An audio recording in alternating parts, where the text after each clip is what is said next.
Assalamualaikum warahmatullahi wabarakatuh. Waalaikumsalam warahmatullahi wabarakatuh. Berjumpa lagi di rubrik Julfikar. Di sini tempatnya untuk berbincang-bincang ringan, berdiskusi ringan di sekitaran yang dibahas itu tentang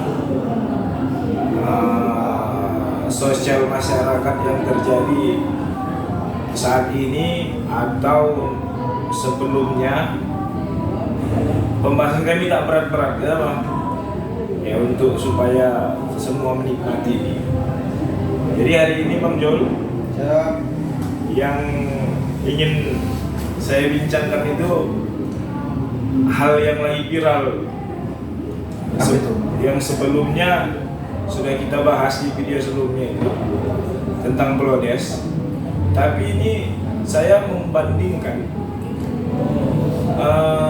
di Tanjung Balai itu viralnya Blodes, bahkan sampai Pak Himbong datang ke Tanjung Balai. Di Medan yang viral itu malah begal. Dua-duanya ini menurut saya hal yang negatif.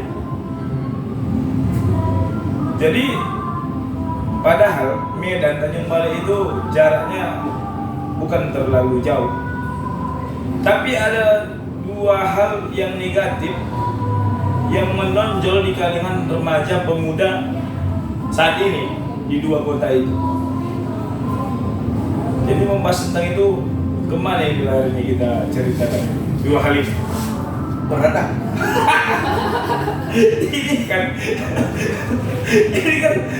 viral ini dua-duanya soalnya Bang. Gitu. Ya, kalau di komentar ini kaitan dengan artis. Oh siap. Jadi gara-gara kita Pak Imbong datang. Pak Imbong ngajak kita berkonten. Oke, kita coba. Kita tanya nanti Pak Imbong kok datang di rumah. Pertama kita ucapkan dulu kepada seluruh umat Islam selamat menyambut tahun baru 1 Muharram. Kemudian ini dua lawan satu ini. Bung Maman Bok kawan hari ini.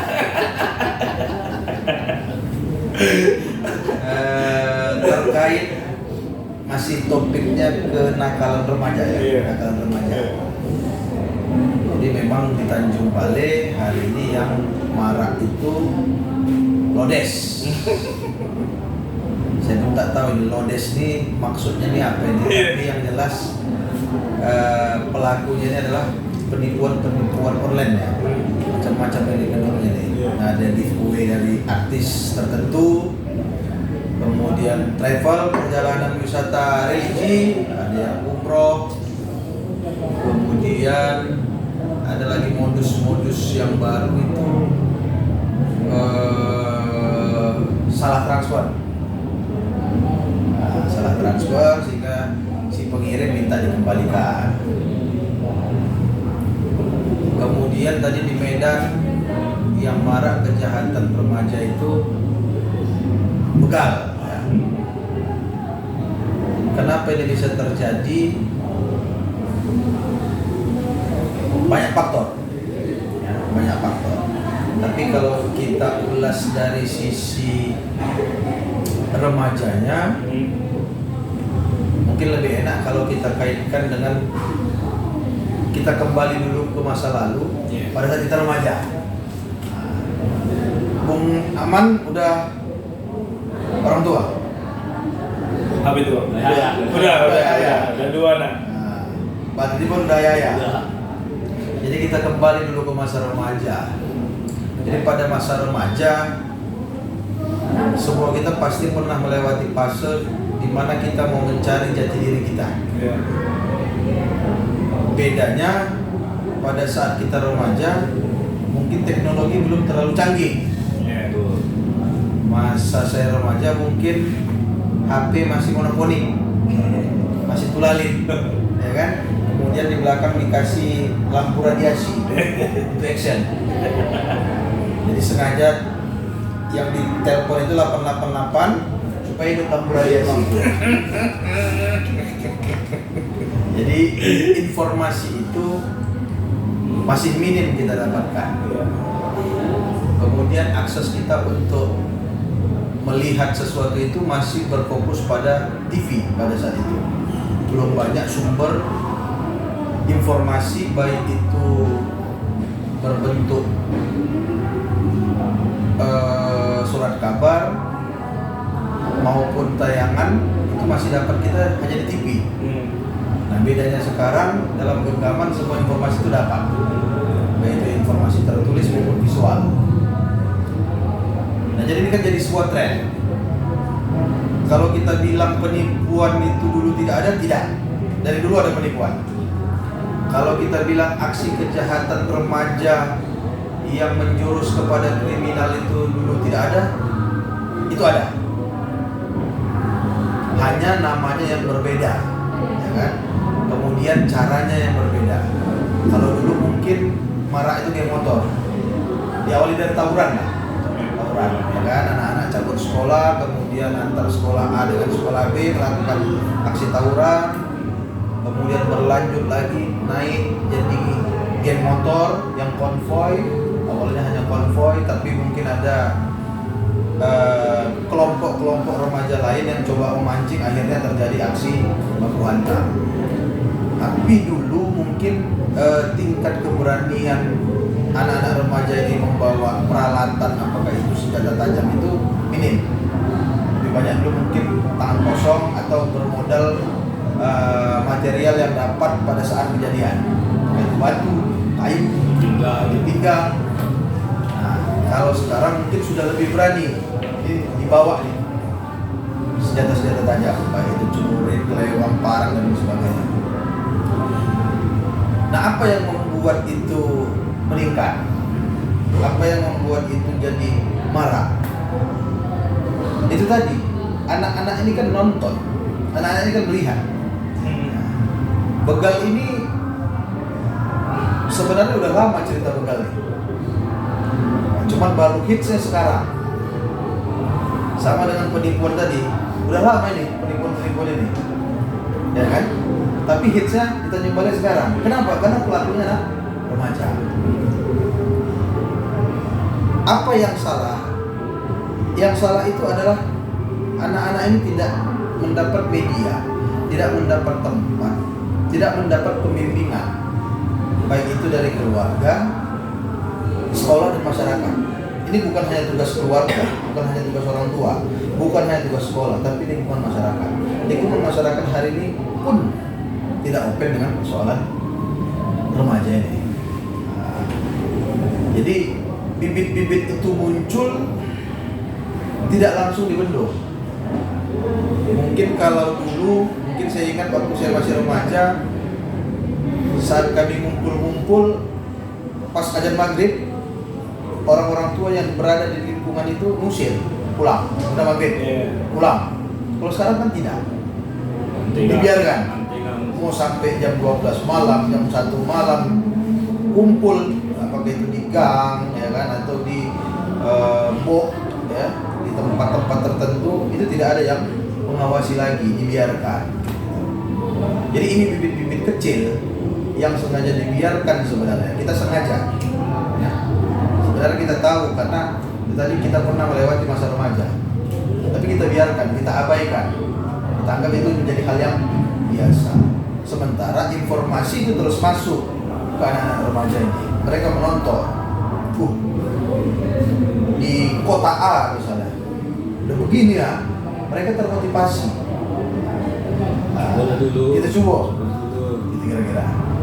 Kemudian aksi penipuan-penipuan, ya mungkin awalnya iseng-iseng berhadiah, coba, ya kan, berhasil, menjadi, akhirnya keterusan. Jadi sebenarnya fenomena ini fenomena yang pernah ada tapi lebih modern sekarang. Akibatnya apa? Itu tadi, pengawasan dari pihak keluarga, dari lingkungan sekolah dan lingkungan masyarakat itu, 3 pilar ini tidak saling mendukung sekarang. Yang paling besar peranannya itu adalah lingkungan masyarakat. Lingkungan masyarakat ini, karena anak-anak remaja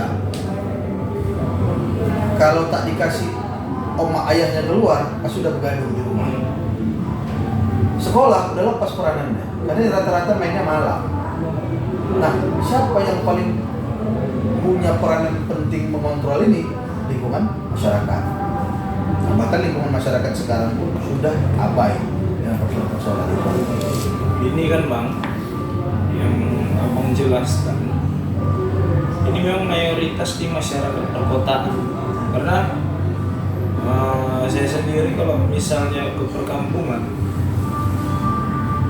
alhamdulillah adat-adat yang lama yang lalu kita lalui, yang lama lalu masih terlaksana di perkampungan.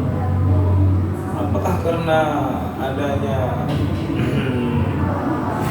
orang-orang masyarakat perkotaan sekarang sibuk dengan pekerjaannya, pulang dan sekarang setelah pulang kerja capek dengan alhamdulillah ya, sehingga ya adat-adat yang dulu itu tak ada lagi seperti itu kan. Makanya gimana istilahnya supaya adat-adat yang bagus itu ya tetaplah terlaksana, padahal masyarakat perkotaan sekarang itu kan masyarakat yang apa namanya istilahnya apa namanya kalau dia masyarakat desa ke kota lupa urbanisasi ya, kan di Jakarta sering itu urbanisasi, masyarakat urbanisasi yang istilahnya kita itu dari kampung ke kota loh. Padahal kita di kampung kita itu tetaplah melaksanakan itu. Misal anak tetangga yang di depan rumah masih baru, kita suruh pulang. Tapi kalau kita ke kota, kita malas itu loh. Karena saya sendiri merasakan itu waktu 5 tahun lah kita merantau ya. Misalnya itu kami ya belajar itu, ya anak-anak yang asli situ, ya kami aju juga. Permasalahan saya sendiri itu terkadang. Jadi kalau dibilang hari ini tingkat pekerjaan masyarakat itu lebih melelahkan juga tidak. Justru tingkat pekerjaan sekarang kalau masyarakat di perkotaan itu lebih mudah. Yeah. Kalau dulu lebih banyak yang manual, sekarang lebih banyak yang digital. Kemudian di perkampungan kita bilang cara kerjanya dari dulu sampai sekarang sama. Yang berbeda mungkin peralatan lebih canggih sekarang yang mereka gunakan. Artinya yang bersawah tetap bersawah, tapi kalau dulu semuanya harus main cangkul, sekarang mungkin sudah ada mesin sebagai alat bantu. Kemudian dibilang orang tua sudah terlalu capek bekerja sehingga tidak lagi peduli dengan anak, tidak. Sebenarnya satu faktor ya kalau mau kita kaji secara jujur, apa yang menjadi perbedaan antara kota dan kampung kita bilang ya, desa. Kebutuhan terhadap teknologi. Kalau di kota, kebutuhan kita terhadap teknologi itu udah tinggi. Dari mulai bangun tidur yang pertama kali kita cari itu HP. Bangun tidur. Sampai mau tidur, terakhir kali yang kita pegang adalah HP. Sementara di kampung itu belum menjadi tren. Karena nggak ada agenda. Misal hari ini mau menanam padi, ada grup WA menanam padi, ya kan? Tidak ada instruksi hari ini menanam padi sekian meter. Jadi nggak perlu nengok grup WA bangun tidur. Nah sementara yang di kota masuknya uraian pekerjaan dalam satu hari itu rata-rata melalui media sosial. Yang pertama dibuka begitu bangun tidur itu HP. Apa instruksi kerja hari ini? Apa yang harus dikerjakan hari ini? Kemana tujuan kita hari ini? Itu adalah HP. Nah, sementara kalau di desa kan tidak. Mau nanam padi sekian meter, tak ada masuk instruksi dari WA. Nah, jadi tingkat kebutuhan teknologi masyarakat di pedesaan itu jauh lebih rendah ketimbang masyarakat yang di kota. Akhirnya kita lebih banyak berfokus kepada benda mati daripada benda hidup. Kita abai dengan benda hidup. Anak-anak atau lingkungan masyarakat yang ada di sekitar kita, karena kita fokus dengan benda mati yang ada di genggaman kita. Sebenarnya itu yang jadi persoalan kalau mau kita jujur, ya. Mungkin kita hari ini pelaku permasalahan itu. Bahkan di waktu ibadah sendiri, kita sulit lepas dari ini. Saat ibadah, begitu masuk instruksi kerja, bisa putar balik kanan. Rencana tadi misalnya mau sholat, gitu kan, masuk telepon, suruh menghadap, ada pekerjaan penting, kita langsung balik kanan. Kita lupa sama yang memberikan kita HP. Jadi kalau dibilang tingkat pekerjaannya lebih berat sekarang, tidak, justru lebih mudah sekarang. Kenapa? Karena pekerjaan apakah itu di perusahaan, di kantor, itu sudah menggunakan mix, ya, campuran antara manual dengan digital. Bahkan mungkin lebih dominan digitalnya. Sementara di pedesaan, digital itu masih sangat rendah. Masih banyak menggunakan manual, masih banyak menggunakan tenaga. Hanya mungkin alat bantunya yang lebih canggih, lebih modern sekarang.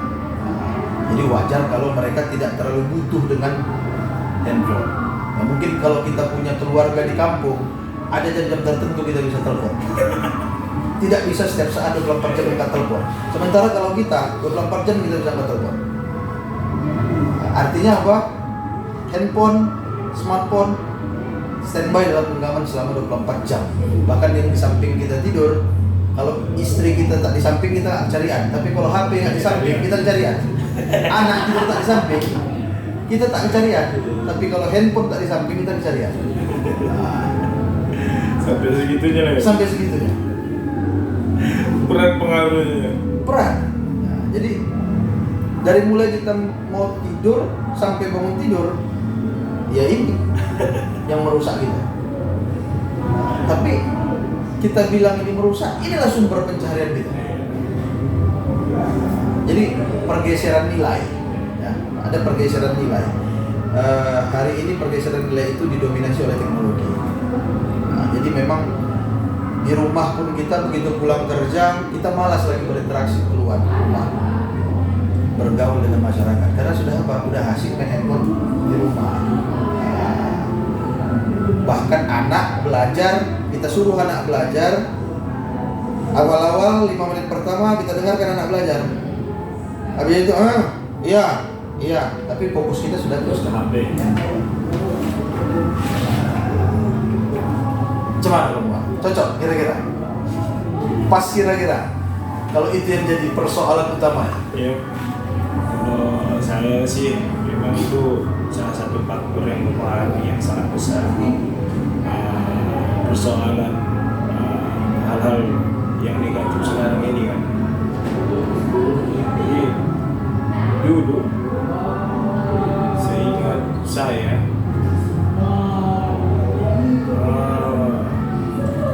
kita dirangsang sendiri, bahkan di tingkat SD,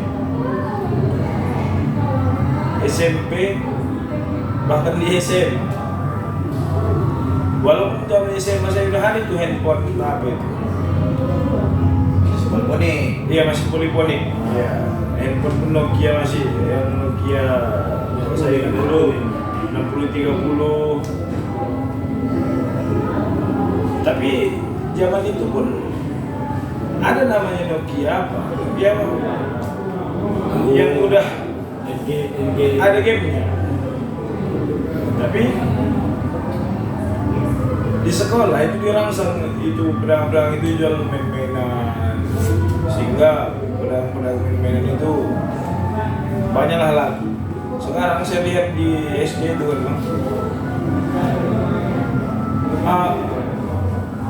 ragam permainan untuk anak-anak tingkat SD itu sudah tak semarak dulu.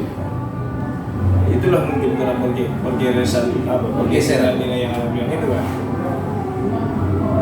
Makanya perlu pendalaman lebih lagi untuk hal seperti ini mungkin. Sebenarnya pendalaman lebih itu di kitanya masing-masing, di dirinya kita masing-masing. Jadi kalau kita bisa memanajemen, ada pembatasan, ya. Pembatasan waktu dalam kategori kita membagi berapa durasi waktu kita bermesraan dengan alat komunikasi. Dan berapa alokasi waktu kita bermesraan dengan keluarga, berapa alokasi waktu yang kita siapkan untuk bermesraan dengan masyarakat. Nah, kalau bersepakat di dalam satu rumah, mulai dari pukul sekian sampai pukul sekian, stop, pegang handphone. Tidak ada pegang handphone, kita fokus ke anak-anak misalnya. Kemudian dari jam sekian sampai jam sekian, handphone jangan dibawa, kita berinteraksi dengan masyarakat. Apakah itu yang ibu-ibu pengajian, kan? Wirid-wirid, atau kegiatan-kegiatan di masjid, di gereja, jangan bawa HP. Artinya pendalaman itu pendalaman pribadinya masing-masing. Kalau memang kita yang tidak bisa meninggalkan benda ini, ya mau bagaimanapun caranya, itu sulit. Jadi yang bisa memanajemen itu kan terbalik. Kita yang di manajemennya sekarang. Kita yang di manajemennya. Kalau handphone tinggal, kita luar biasa paniknya. Ketimbang yang tinggal itu dompet. Ya kan? Ketimbang yang tinggal itu misal kunci kendaraan. Tapi kalau handphone yang tinggal, kita siap sejauh apapun itu sudah perjalanan kita tempuh, kita siap balik kanan untuk menjemput handphone kita. Nah, artinya kita di manajemen benda ini sekarang. Jadi kalau pendalaman itu ya kembali kepada kitanya. Kalau memang fokus pekerjaan kita lebih dominan berinteraksi melalui smartphone ini, ya mau tidak mau kita harus di manajemen oleh pendalaman. Mungkin Bung Aman selaku pengusaha muda, ya kan, pengusaha laundry. Nah, artinya nanti mungkin banyak membangun jaringan usahanya melalui smartphone. Nah, lebih susah lagi bergerak. Kalau selama ini jadi guru, mungkin komunikasinya terbatas, ya kan? Apalagi guru SD, belum ada grup WhatsApp anak-anak. Nah, tapi setelah jadi pengusaha laundry, mungkin agak sedikit meningkat kebutuhannya dengan handphone. Nanti begal-begal itu kalau nak beraksi langsung udah ada merah. Iya, jadi Wih, sama. malam ini Kalau dulu kan kita manual, panggil, man, bat, wah, ada sama. kumpul. Nah, kalau dulu, kalau sekarang kan cukup merapat ke TKP. TV. Nah, jam sekian kita konvoy ke sini, kan? Nah, jadi informasi itu lebih mudah, kemudian lebih cepat, dan ya itu tadi. Sebelumnya mungkin orang tuh melihat dulu, mencari inspirasi dulu, bukan nonton film-film gangster, ya kan? Cari inspirasi supaya muncul keberanian. Ada juga film yang viral tuh Bang. Film Jepang, sujuran. Sekolah sujuran itu kan apa itu? Gangster. Film-film anak sekolah tahu lah. Jadi film-film itu kan kalau dulu kita dapatkan itu kita harus sewa CD. Dan film-film begitu jarang dibaca. Iya. Ya kan? Film-film begitu jarang dibaca. Itu harus kaset asli. Mana mampu kita beli? Mahal itu. Mana mampu kita beli? Tapi kalau sekarang cukup buka YouTube atau berlangganan di Netflix, Iya. itu udah bisa nonton. Jadi memang sumber informasi sekarang itu tidak ada batasan. Tidak ada batasan. Secepat angin informasi itu masuk ke kita sekarang. Tapi bang, zaman sekarang kan canggih. Apa yang anak sekarang ini macam kalau ada yang salah guna kan? Nah itu dia salah guna kalau itu. Seharusnya kan macam udah sekarang ini canggih. Kalau bisa anak-anak sekarang ini lebih bisa lagi kreatif. Sedangkan awal itu zaman anak dulu tak ada HP bisa kreatif. Seharusnya orang tuh lebih bisa apa kan kreatif. Udah ada HP, udah banyak aplikasi-aplikasi bisa buat mampu obat. Begal, menulis. Makanya kan semalam pun kita bahas. Iya. Anak-anak ini tidak punya tempat, tidak punya sarana, Salur. tidak punya media untuk menyalurkan. Padahal itu bonus demografi sebetulnya untuk Tanjung Balai, bahwa anak-anak mudanya punya ilmu marketing yang bagus. Ya kok jadi sales.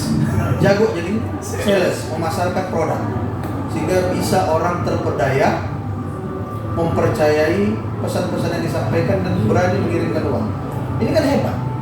Tapi yang ini macam yang kronologis percaya pula, itu. Nah, itulah Percaya pula kan. keahlian anak-anak Tanjung Balai itu meyakinkan orang. Artinya apa? Dari segi ilmu marketingnya mereka kuasai. Biar bang, kalau yang maaf cakapnya kan, yang kalau dia saat ini diarahkan orang itu ke satu produk untuk diperjualbelikan. Ya betul-betul pembeli datang, barang kita kirim. Rasa orang ini sukses juga ya kalau diarahkan ke situ. Makanya orang itu jualan. Makanya mereka perlu diarahkan. Iya. Anak-anak muda nih muncul kreativitasnya yang positif ketika diarahkan. Iya. Tapi ketika tak diarahkan, kreativitasnya jadi negatif. Nah, kalau mereka sudah terbiasa bermain dengan teknologi, memasarkan satu produk, harusnya Tanjung Balai ini bisa dipasarkan. Iya. Harusnya Tanjung Balai ini bisa dipasarkan di dunia, Pak. Ya kan? Dengan apanya? Ya kita cari apa yang bisa dijual di Tanjung Balai ini sehingga orang datang ke Tanjung Balai. Yang paling kecil kita bilang konten-konten kreator itu minim di Tanjung Balai. Padahal boleh kita bilang di Pulau Jawa banyak anak-anak muda yang sudah mengarahkan kreativitasnya ke arah yang positif, menjadi konten kreator. Baik itu kreator musik, ya kan, kemudian konten kreator makanan, wisata, ya hanya modal jalan-jalan mereka capture, kemudian mereka posting, itu jadi duit. Jualan-jualan makanan yang di pinggir jalan mereka videokan, itu jadi duit. Kenapa tidak itu dimulai diarahkan? Ada komunitas-komunitas yang menggerakkan anak-anak muda ini yang punya potensi-potensi ilmu marketing ini. Yuk kita jual Tanjung Balainya, kita angkat Tanjung Balainya, turismenya, pariwisatanya, apakah itu pariwisata airnya, ya kan? Pariwisata kebudayaannya, keberagamannya, banyak yang perlu diangkat sebenarnya di Tanjung Balai ini. Tapi kan komunitas-komunitas ini yang tak ada menggerakkan. Kita nggak usah cerita pemerintah terlalu jauh. Nah kita aja yang anak-anak muda nih, yang masih tergolong masih usia muda lah. Nah kita yang harus membentuk komunitas-komunitas ini. Kita ajak adik-adik kita. Yuk kita hunting, street hunting misalnya, perjalanan, ya kan, dari mulai Batu Tujuh sampai mana ke atas Tanjung Balai ini, kita kelilingi, kita videokan, kita jadikan konten. Kemudian ya memang secara materi perputaran uangnya agak lama. Ini kan odes. Ketimbang jadi odes. Odes berhasil cair, kan begitu. Kalau ini kan harus cari viewer dulu. Tapi kalau ini bisa kita alihkan, saya yakin anak-anak ini mau kok. Nah, kemudian kegiatan-kegiatan olahragaan nih. Di Tanjung Balai ini sudah jauh sekali. Kita udah sulit cari lapangan. Kalaupun ada lapangan berbayar. Tapi lapangan terbuka yang sifatnya itu bisa dipakai untuk semua lapisan masyarakat itu udah payah dapat. Ini orang bola bangun rumah. Ketimbun kalau main bola di situ. Jadi kalau dulu anak-anak remaja tuh menghabiskan waktu sore itu main bola, ya kan? Karena masih gampang cari lapangan. Aja, begitu aja maghrib, wasit deh tuh, panjang wasit deh tuh, aja maghrib. Nah malam udah mulai capek, gitu. Sehingga kegiatan setelah itu ya milihnya lebih baik istirahat. Nah kalau sekarang kan tak dapat kita lagi tuh. Nah yang ramai itu ya spot-spot kafe atau depan-depan Indomaret semua dengan handphonenya. Kita nggak tahu ini main game, melodes, nggak tahu gitu. Nah, jadi memang banyak faktor lah yang menyebabkan kenapa hari ini anak-anak muda kita ini cenderung ke arah yang lebih negatif. Mereka tidak tempat, mereka tidak punya sarana, mereka tidak punya media yang mendukung kreativitas mereka ke arah yang positif dalam semua hal. Maka tadi selain peran keluarga, peran sekolah, peran masyarakat itu penting. Kalau memang kita punya keresahan lah ya dengan kondisi ini, ya anak-anak muda Tanjung Balai ini harus berani bergerak bentuk di komunitas-komunitas. Apakah itu komunitas olahraganya, ya kan? Komunitas sosial. Nah, ini hidupkan ini konten-konten kreator, anak-anak yang sudah paham nih bagaimana trik and trik Melodes, ya kan? Diajak mereka hadir. Kadang-kadang saya heran, pesta kawinan bisa jadi konten. Pesta kawinan bisa jadi konten. Jual martabak bisa jadi konten, ya kan? Jual mie balap bisa jadi konten. Ya belakang-belakang rumah orang kadang-kadang kita nggak tahu, tapi bagus view pengambilannya bisa jadi konten. Ya, yang jelas sekarang kerja kalian apa? Hanya modal handphone. bukan. Orang sawit orangnya ada proyek. Iya. Tapi main. hanya logat kemudian dialeknya itu menjual. Gitu. Kerja kalian apa? Mana main? Nah, udah jadi duit. Dan udah gue panggil dia mana? Nah, jadi memang kalau didorong ke arah sana, mudah-mudahan ya mungkin salah satu cara merubah cara berpikirnya anak-anak muda di Tanjung Balai ini. Jadi kalau disediakan pelaku-pelaku usaha misalnya, contoh kayak kafe-kafe, tempat-tempat tongkrongan kopi-kopi, itu disediakan fasilitas band, ya kan? Mereka tidak perlu dibayar, ya. Mereka tidak perlu dibayar, hanya disediakan fasilitas alat musiknya, kemudian dibebaskan itu musisi-musisi berbakat itu untuk menyalurkan minat bakatnya. Mungkin mereka lebih milih nongkrong di situ, menyalurkan bakatnya bermusik. Tapi kan nggak ada lagi tempat itu.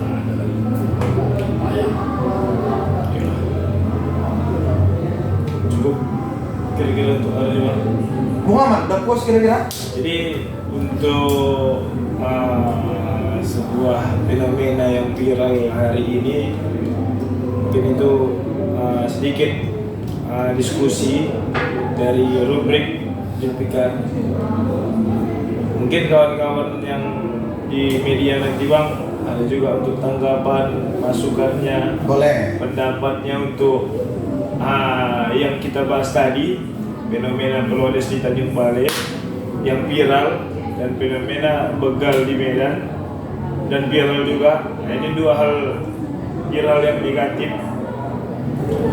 Mungkin ya pendapat yang kami sampaikan di rubrik Zulfikar ini mungkin ada tambahan dari teman-teman Untuk di tema, iya, ya kan? Apa yang kita bahas. ada dari tema apa yang mau dibahas, ide-ide. Tapi yang jelas poin penting dari diskusi kita ini, Iya. kita tidak menghakimi, Iya. kita tidak memberikan vonis negatif Iya. terhadap pelaku, apakah itu Melodes maupun begal tadi. Tidak, ya. Kita coba cerita hilirnya, kita tidak cerita hulunya. Iya. Kalau hulu ini sudah terjadi, kita cerita hilir, bagaimana mencegahnya. Kita konsen ke situ. Kita tidak menghakimi bahwa Melodes itu salah, kita tidak menghakimi begal itu salah, kita tidak hakimi itu. Walaupun kita tahu itu salah. Iya. Tapi yang penting itu adalah bagaimana mengantisipasinya. Hilirnya yang kita bahas. Kan nanti komunitas-komunitas yang mau aktif untuk bergerak dari pendapat Bang Zulfikar tadi bisa juga ya? Bisa, yuk kita collab. Iya. Nah, kita collab, mungkin melalui diskusi-diskusi seperti ini kita undang nih, kita rangsang pikiran, kemudian kita ajak mereka berkontribusi positif, ya kita bangun Tanjung Balai ini dengan cara-cara yang positif. Iya. Dari perbuatan-perbuatan kecil kita mungkin nanti ada hal besar yang terjadi kan. Ya kita tidak pernah tahu apa yang kita lakukan hari ini mungkin tidak kontan. Iya. Hari ini kita terima dampaknya. Bisa jadi ya sebulan, setengah tahun, setahun, 10 tahun yang akan datang. Oh ternyata ini efek yang pernah kita lakukan di masa lalu. Udah. Cukup Bang Iwo? Ada yang mau abang tanyakan? Bang Iwo juga. Tapi kalau begal-begal tanya deh, ini, Bang. sebenarnya kalau kelakon begal itu kelakon kampung, di kampung. Salah orang itu tukang begal di kota-kota besar. Jadi begal orang itu yang kereta yang apa lah. Sebenarnya kalau menengok begal-begal nih, sebenarnya itu kegiatan di kampung-kampung ya. Makanya sekarang ini kan maraknya begal begitu karena barulah bermunculan apa pihak-pihak yang terkait untuk melakukan orang itu.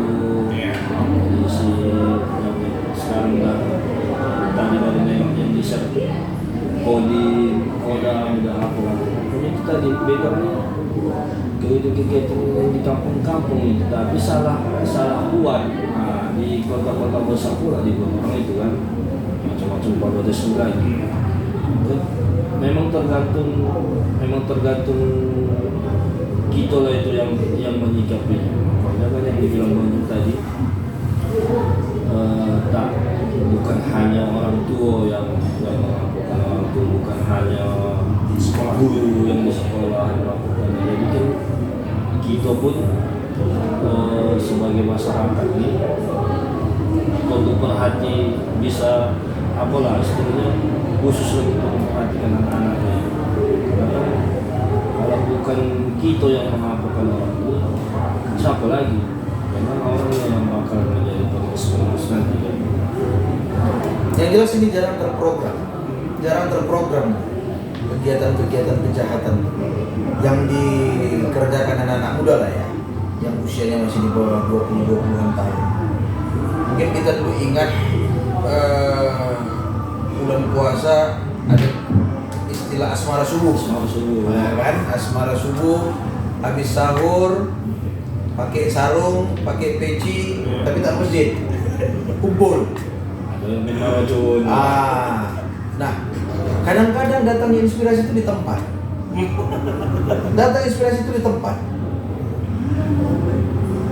Ada yang memulai, maka yang lain ikut. Jadi kadang-kadang kejahatan itu tidak terprogram. Awalnya mengkonvoi, tapi mungkin ada sesuatu hal, ada salah seorang mungkin yang mencoba menguji ataupun berekspresi dengan cara yang salah, akhirnya yang lain ikut-ikutan. Rata-rata mereka ini tak punya program dan target sebenarnya. Beda dengan gangster ya. Kalau gangster kan sudah punya target, dan targetnya terlalu kecil lah. Betul lah tadi disampaikan, kalau di kampungan dia karena targetnya tak ada. Kalau gangster itu punya target, mafia, kekuasaan. Kalau ini kan tidak, hanya kepuasan. Mungkin untuk ajang ketawa orang itu aja mungkin. Yang begal ini. Iya, pelampiasan hiburan. Itu dampak bosan ya. Bosan dampaknya. Contoh kita dulu main mercon, ya kan? Gara-gara main mercon bisa antar gang tawuran, rusuh. Padahal mercon itu hanya sekedar hiburan. Tapi karena kita ganggu anak gang tuh ribut, akhirnya rusuh. Tawuran antar gang.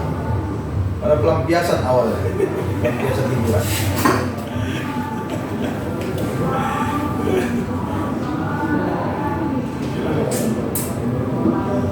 Sudahilah untuk bincang-bincang kita malam ini, Mbak. Oke. Untuk bincang-bincang kita berikutnya, mana tahu ada tema-tema yang bagus. Kasih masukannya. Wabillahi taufiq wal hidayah. Assalamualaikum